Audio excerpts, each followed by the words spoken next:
بسم الله الحمد لله والصلاة والسلام على رسول الله. اللهم وفقنا لما تحبه وترضاه. وبعد فسلام الله عليكم ورحمته وبركاته. أنا وهرين جمع يدتك سوق بنقابيه بوا مهد نقيا شغالنا أدوان ومهد نقيا. أن أنت كذب حديث النبي عليه الصلاة والسلام أنس بن مالك ورنيه أنس وحليه قلما وحير إنه النبي محمد نو خطبة يبير إلى يوحو شيغي ونبي عليه الصلاة والسلام نو شيغي خطبة كستو أخريه لبدن ويرود بورنشري لا إيمان لمن لا أمانة له ولا دين لمن لا عهد له. waxaad qiyaastaa nebi maxamed calayhi salaatu wasalaam ma khudbad kasta uu akhrinayo inta badan aan ka tegin labadaa eray. qofka aan iimaan laga helin inaanu qofka aan ammaano laga helin in iimaankiisu wagash yahay, qofka aan ballan iyo cahdi laga helinna diintiisu inayana ay liidato. waa wax sheegaya qiimaha ay diinta agteeda ku leedahay. mu'minka iyo munaafiqa iyo kaafirkaba maalan masalati alcahdi ilaahay saddexdaba waa ku sifeeyey.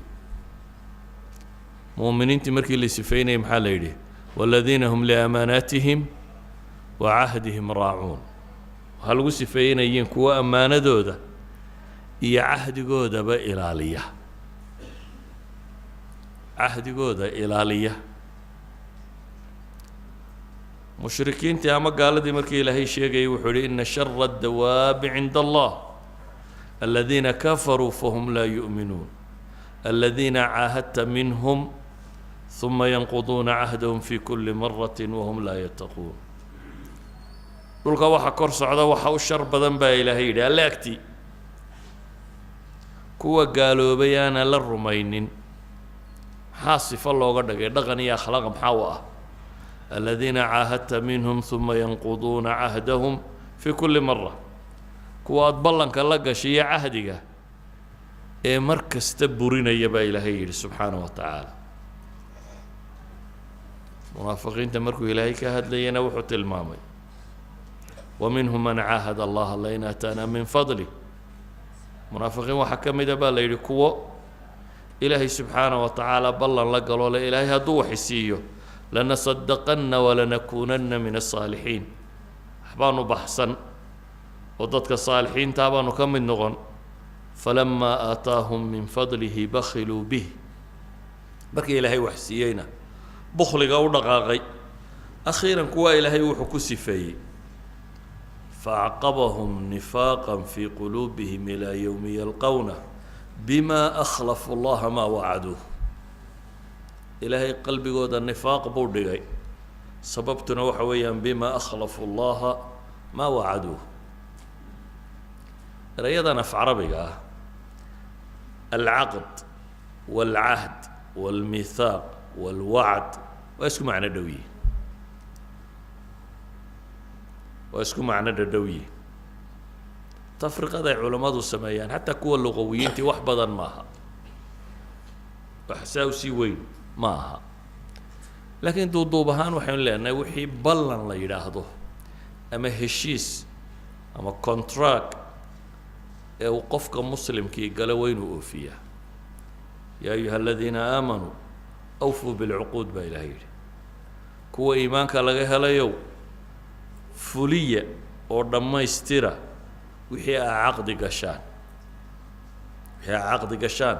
dhammaystira baa ilaahay leeyahy subxaana wa tacaala iyo fuliya. waxaa in badan qur-aanka ku soo noqnoqota oo ilaahay tilmaamaya fulinta cuhuudda. ina alcahda kaana mas-uula. wixii ballan aada gashay ama cahdi aada gashayna waa la isweydiinaya. duul baa ilaahay sheegaya inay malcuunuun yihiin ballankay buriyeen daraaddood. fabimaa naqdihim miihaaqahum lacannaahum. haddaynu isnidhaahno qur-aan oo qura akhriya aayaadka ama miithaaq ku soo arooray ama cahdi ku soo arooray ama wacdi ku soo arooray ama caqdi ku soo arooray ee ilaahay kitaabkiisa ku yaalla kuwa ammaanta ah iyo kuwa cid lagu maagayo la tilmaamayaaba caawa ma dhammayn karno laakiin wuxuu ma rabaa inuu si duuduuba u tilmaamo wixii uu qofka muslimkii contract galo heshiis ha ugu horeeyo heshiiskaad ilaahay la gashay laa ilaaha illa allah muxamadun rasuulullah waa heshiis aada ilaahay la gashay ha ku xigaan heshiisyada kale ee aada khalqigiisa la gashay gal iyo muslim cidduu doono ha noqdo qofka muslimkii waa inuu heshiiska furiyaa ha noqdo kaad gabadha ku guursatay ha noqdo kaad businesska ku gashay ha noqdo kaad weliyul amriga la gashay cahdiya baycada ah midku doonayaba ha noqdo waxaad cuhuud gashay oo dhan malaa dadku tusaalahay aada wax ugu fahmayo ogyihiin aan laba midhoo tusaale ama saddex tusaalaha tilmaamo nusuusta badanba ka tago nabigu calayhi salaatu wasalaam iyo quraysh sulxu xudaybiya heshiis bay wada galeen heshiiskii oo la wado oo aan weli la qorin ayaa waxayse soo taageen nin muslima abu jandal nin muslima uu dhalay odayga nebiga heshiiska la gelaya calayhi salaatu wasalaam oo maka lagu toorjargareeyey oo soo baxsadoo silsiladihii ku xidhan yihin qiyaasada nin muslima oo gaal ka soo cararay oo silsiladaysan oo silsiladihii wata oo toorjarkii ka muuqdo ayaa isa soo taagay ninkii gaalka ahaa wuxuu yidhi waxaan heshiiska ugula galo kambaa ugu horreeya heshiiska waxaa ka mid ahaa qodobadiisa wixii muslime soo baxsada ee quraysh ka tagay muslimiinta u tagaa in loo celiyo wixii muslim ka soo ridoobay xagga usoo cararana inaan la soo celin wuxuu yidhi heshiiska ah wixii ugu horreeyaan kugula gala waa kan waar weli lama qorin may heshiisba geli maayo haddaan kaa la celinin waa inankiisii karina nebigu ilaa xad uu gaadhsiiyey kan iga qalleeh ii dhaaf waa diiday nebigu calayhi salaatu wasalaam saxaabigii wuxuu ku yidhi isbir waxtasib raac hadda waa nin muslimo waayo waxaa la ilaalinaya cahdiga muslimiintu galeen isbir waxtasib baa la yidhi sabiroo iska tag waa masalada xadiidka dheer uu ku soo arooray bukhaari ku yaala cumar iyo abubakar iyo hadalladii saxaabada ka soo baxsaday isla qisadan wax ku saabsan oo labaad aan tilmaamo wakhtigaa koobane abu jandal saxaabigii la odhan jiray haddaynu sheegnay saxaabi kala soo baxsaday oo abubasiir la yidhaahdo wuxuu ka yimi gaaladii dabeetana madiinuu yimi madiina isagoo iska fadhiyo jooga ayay gaaladii laba nin ka soo daba direen waxay dhahaen ninkaasaa soo baxsaday waa in la soo celiyaa ballankeenuna wuxuu ahaa maxay inaad celiso wixii xaggayaga ka yimaado abubasiiroo jooga buu nebigu yeedho wuxuu ihi kaale raac nimanka nebi maxamed ma diidi karo calayhi salaatu wasalaam labadii nin buu soo raaca gaaladii baa lagu celinaya waayo heshiiskaasaa dhigayay wuu yimi dhexda markuu marayo isaga nebiga ka yimi calayhi salaatu wasalaam nimankiina u dhiib dhexda markuu marayaa nimankii la iska sheekaystay oo dabeetana seeftaadu qurux badanayo waxbuu yidho bal itus oo mid buu seefti ka qaado mid buu madaxa ka gooyey kii kalena wuu cararay isagoo kii kale eriyayo haddana madiine kusoo noqdo waxaa la yidhi abubasiir soo gala haddana oo labadii nin aad ku dartay midna dhimay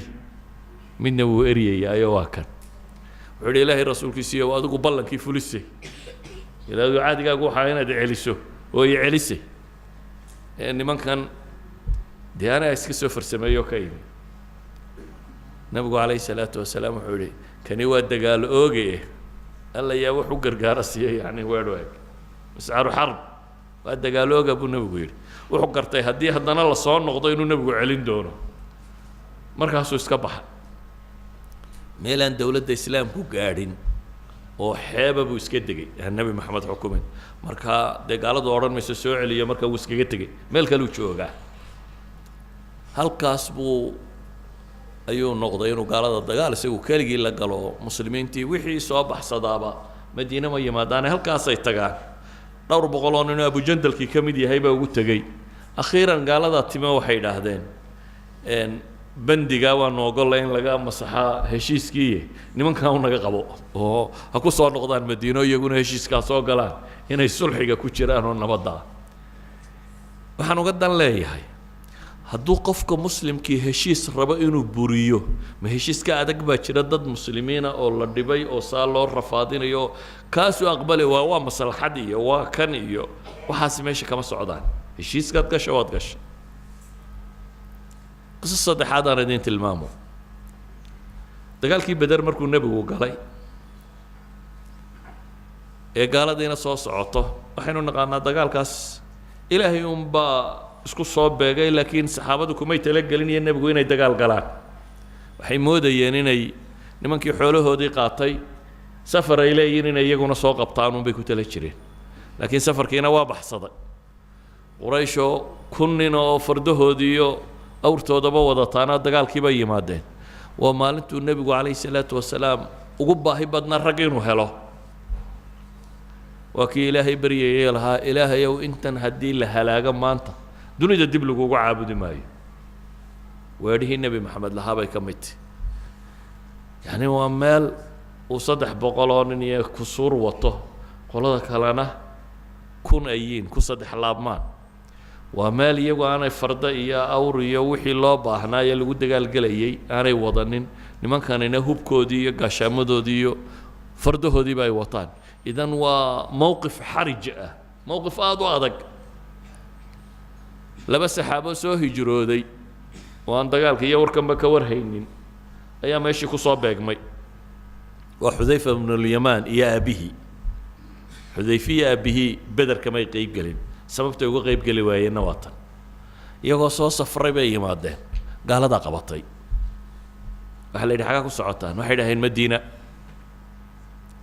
aduu markii la wada hadlay waxaa la yidhi maye maxamed baa ku socotaan ciidanka halkan jooga war ciidan kuma soconna anagu madiinaan ku soconnaa waxay dhaheen ballan noo qaada haddaanu idin sii daynay inaydan ciidanka ku biiraynin heshiiskaana la gala heshiiskii bay galeen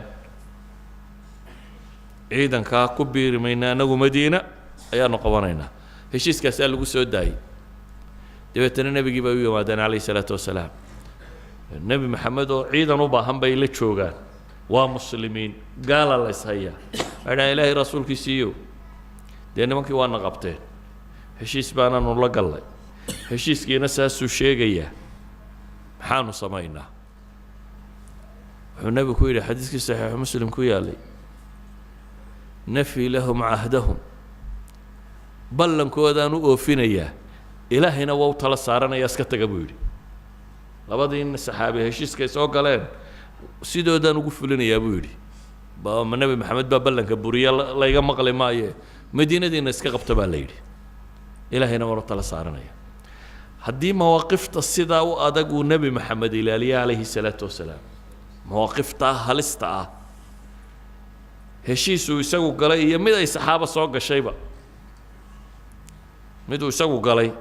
iyo mid ay saxaaba soo gashayba mawaaqif dagaal oo adag oo uu rag u baahan yahay haddii uu fuliyey waxa ka sokeeya maxaad u malaynaysaa markaa contract baa mushtare iyo haweeney la guursaday iyo cuhuudda uu galo qofka muslimka ahi waa sidaa uu nebigu u sheegay laa diina lah diintu waa dhaqan iyo akhlaaq ma wato kaasi liman laa cahda lahu inuu nebi maxamed yidhaahdo qofka aan ballan lahayn qofka aan heshiis fulin qofka muslimkii markaa ama mid wacdiya ha noqdo uu yaboohay oo mustaqbalka ku saabsan ama mid uu saxeexay ha noqdo ama mid uu afka ka galay ha noqdo war heshiis ballan haddaad gasho oofi ballanka oofintiisu bay culammadu yidhaahdaan qadaaya lakhlaynta ugu badan leh waa iskaga mid inaad gaal la gashay iyo inaad muslim la gashay iyo inaad munaafiq la gashay waa iskaga mid waa gaalo oo waynu iska khiyaameynaynaa war muslimku wax ma khiyaameeyo qadrigana kuma dhaco qadrigu waa ballan furow ta dadka waxa la gashay inaad xagga kale ka weydaanato bal xadiistu waa kuwa tilmaamaya aakhiro kaasi isagoo liwaasita culimadu waxay dhahaa dabadaa loo suraa liwaagu dee waa calaamad bandiirad isagoo dabada ku sitoo imanaya ay ugu qoran tahay liwaaul qadr waa kii ballan furowga lahaa kii dadka khiyaameeyey aakhiro oo khalqigii ilaah oo dhami taagan yihiin baad imanaysa adigoo xagga dambe ku wata calaamad bandiiradi kaa taagan tahay sheegaysa inaad tahay qofkii ballanka buriyey haddaba qur-aanka in badan baa ku aragteen aladiina yanquduuna cahd allah awfuu bicahdi illaah in badan baa ku aragtay aladiina yasiluuna maa amara allahu bihi an yuusal in badan baa ku aragteen iyadoo ilaahay tilmaamayo waid akhadnaa miihaaqakum aw miihaaqahum